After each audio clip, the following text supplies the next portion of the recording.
रवि एक freelance photographer था जिसे पुराने वीरान जगहों की तस्वीरें खींचने का शौक था। एक दिन उसे एक गुमनाम ईमेल मिला, एक पुराने हवेली की तस्वीरों के बदले बड़ी रकम का वादा। हवेली का नाम था वर्धन विला, जो अब से कई दशकों से बंद थी और गांव वाले उसके पास भी जाने से डरते थे। गांव पहुंचने पर रवि ने हवेली के बारे में पूछा तो लोगों ने मुंह फेर लिया।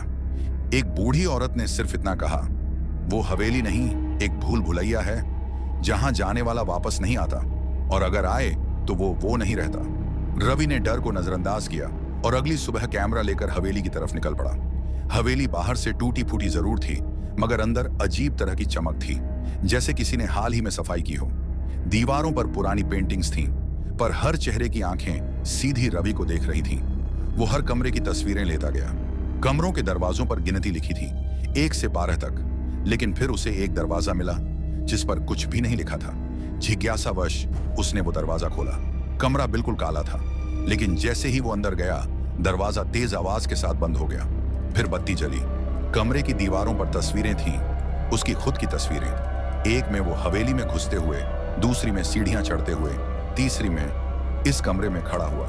रवि का माथा ठनका। ये तस्वीरें अभी अभी ली गई थीं, उसके आने के बाद की।